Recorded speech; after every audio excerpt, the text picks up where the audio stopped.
안녕하십니까. 신의균의 군사TV 디펜스 브리핑입니다.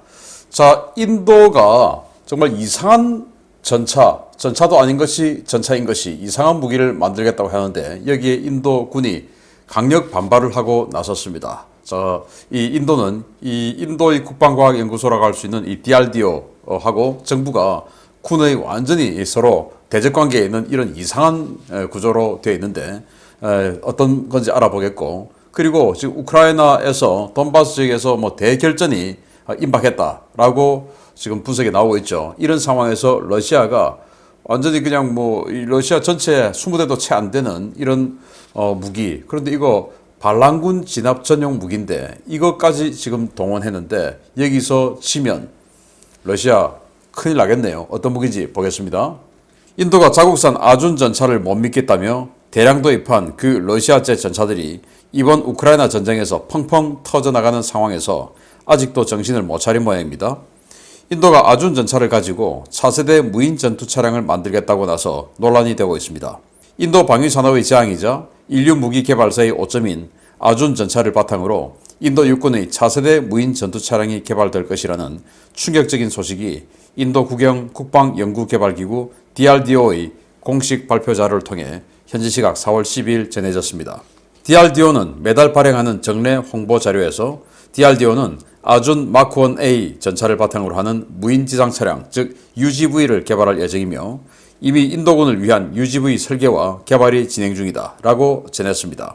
인도의 아준은 힌두교 서사시 마하바라타에 나오는 영웅의 이름을 딴 거창한 네이밍을 가지고 있지만 1974년 개발에 착수해서 2007년 초도 물량이 납품되기 시작해서 역대 최장기간 개발 전차라는 오명을 가지고 있는데요. 배치가 진행 중인 지금도 공격력과 방어력, 기동력, 신뢰성 모든 면에서 3세대 전차 중에 가장 떨어진다는 비판을 받고 있습니다. 문제는 아준 최대의 문제점 가운데 하나로 꼽히는 105mm보다 못한 허접한 공격력을 가진 120mm 활강포가 아준 기반 무인 전투 차량의 주 무장으로 선정되어 별도의 개량 없이 그대로 달린다는 점입니다. 이 주포는 120mm 44 구경장 주포지만 우리 군의 105mm 전차포용 K274N 날개 안정식 철갑탄이 2000m 거리에서 최대 550mm의 관통력을 발휘하는 것과 달리 같은 거리에서 최대 300mm 수준의 관통력을 갖고 있어서 120mm 주포 맞냐? 라는 비판에 시달리고 있는 바로 그 망작입니다. 더 심각한 문제는 인도가 정말 진지하게 이 무인 전차를 개발하고 있고 완성되면 서부 라자스탄 지역의 최전선에서 파키스탄 전차를 사냥하는 대전차 전투용으로 사용할 것이라는 구상을 밝혔다는 점인데요. 이쯤 되면 인도군 최대의 적은 파키스탄이 아니라 인도 정부와 DRDO라고 하는 것이 맞을 것 같습니다. 아준 전차 74년 개발 시작해서 2007년 나왔습니다. 그래서 뭐 혹자는 이렇게 이야기합니다. 박정희 대통령 때 개발 시작해서 이명박 대통령 때 나오는 게 맞냐? 이게 실화냐? 이렇게 이야기할 정도인데 지금 여기 보시는 이건 아준 마크-1A입니다. 보시다시피 뭔가 경사장갑 같은 이런 게 보이는데 이거 원래 아준은 두부장갑, 직각으로 떨어진 두부장갑이에요. 그런 거 개발 시작할 때는 독일이 보니까 이야 이런 거 만들었거든요. 왜? 레오파드 2 전차가 그렇게 생겼지 않습니까? 초창기형이. 그리고 또 일본도 90식 전차 그렇게 만들었죠. 그러니까 야 이거 직각으로 떨어진 거 폼 나구나 해서 만들었는데 그게 방어력이 꽝이죠. 그렇게 되면. 그래서 여기다가 이렇게 경사형의 증가장갑을 갖다 붙인 거, 이게 아준 마크-1A. 그래서 아준 전차는 그냥 뭐 상징적으로 몇 대 한 20대 정도 만들고 그 다음에 이 마크-1A를 대량 배치하려고 하니까 인도군이 완전히 극렬 반발을 했죠.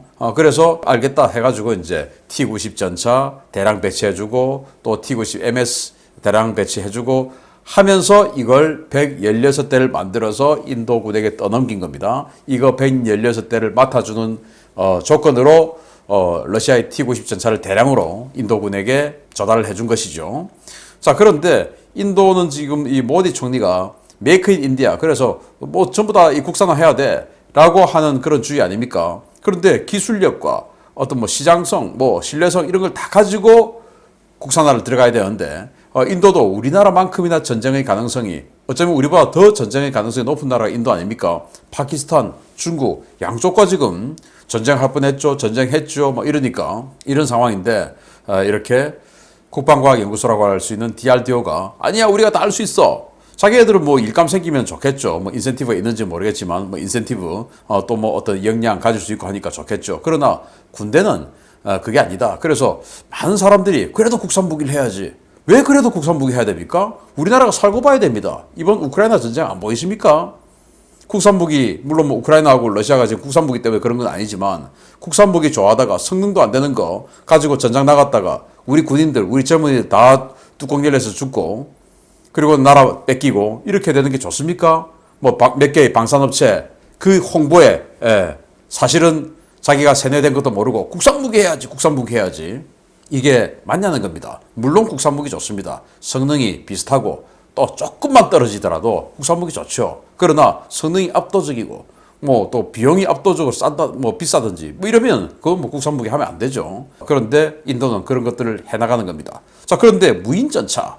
그러면은 일단 우리는 상상을 하죠. 기본적으로 컴팩트한 차체 이렇게 되는데 이건 이렇게 덩치가 큰 걸 무인 전차한다? 이게 말이 안 되고 그리고 이 포를 가지고 하겠다고 하는데 이 포가 얼마나 황당한가 하면은 DRDO가 밝힌 홍보 자료가 바로 이겁니다. 120mm 날탄 해서 관통력, penetration performance 300mm 2km에서 쏴가지고 300mm를 관통한다. 이게 무슨 말이냐? 우리 한국군의 105mm 포, 우리 K1 전차의 105mm 포, 그게 550mm를 뚫어요. 그런데 120mm 포 같으면 우리 한국군의 K1 전차 44 구경장이에요. 그럼 뭐 650mm, 700mm 뚫는데 여기는 300mm. 그래서 T-72 전차도 제대로 뚫지 못하는. 왜 T-72 전차가 한 350mm 정도의 방어력 평가받습니다. 반응 작업 없는 기준으로 초창기형. 이거 그것도 못 뚫어요.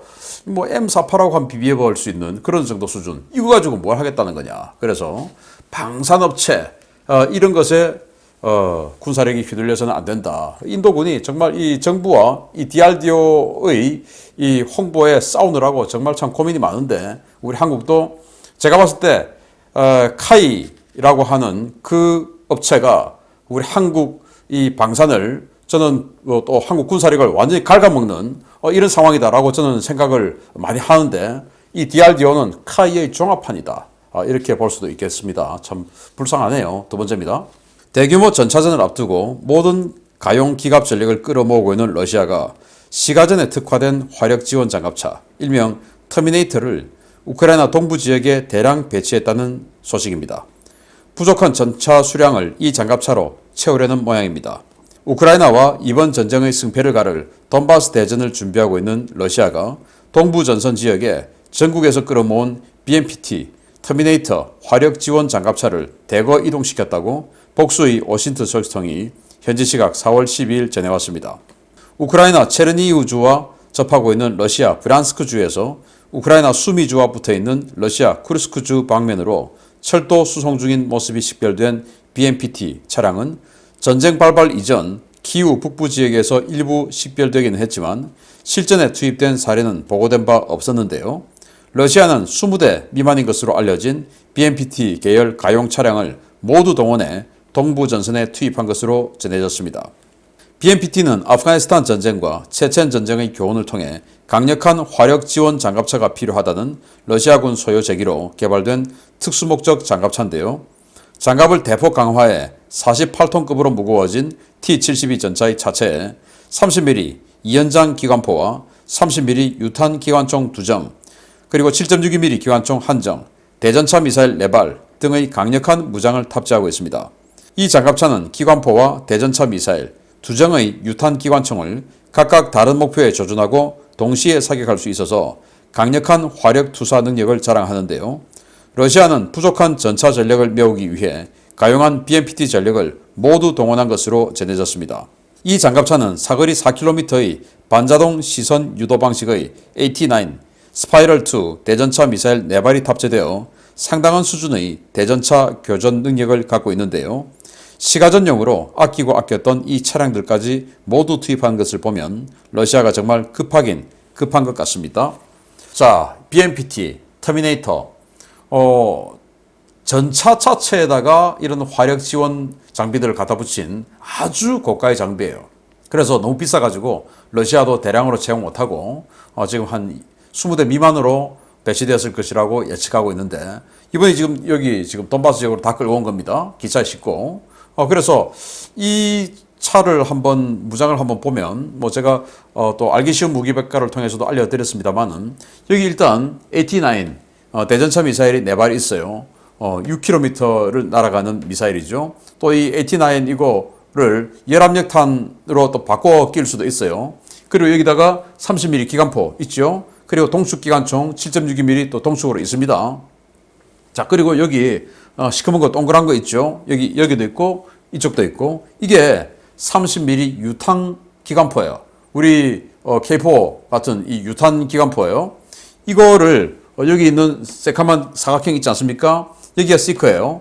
이 시커를 가지고 조준경을 가지고 이걸 조정하고 또 이 조준경을 가지고 또 이 30mm 포를 조정하고 또 여기 있는 또 조준경이 또 있죠. 또 여기 또 조준경이 있죠. 이렇게 해서 대전차 미사일 조준경 그리고 또 30mm 기관포 조준경 다 따로 붙었어요. 그래서 동시에 4개의 목표와 교전할 수 있고 이런 식으로 30mm 유탄 기관포를 가지고 있기 때문에 시가전에서 적 보병들 대규모 보병들하고 교전하는데 아주 특화된 그런 장갑차입니다.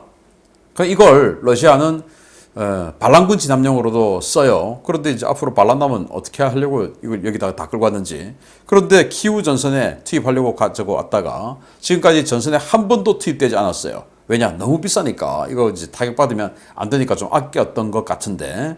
자, 이걸 이번에 가지고 왔을 정도로 러시아가 지금 기갑 전력이 모자란다. 그래서 우크라이나가 오히려 지금 기갑 전력의 수적 우위를 차지하고 있는 것은 아닌가. 왜? 여기 이제 대전차 미사일 4발 달려있으니까 이거로 한번 비벼보려고 하는 것 같은데.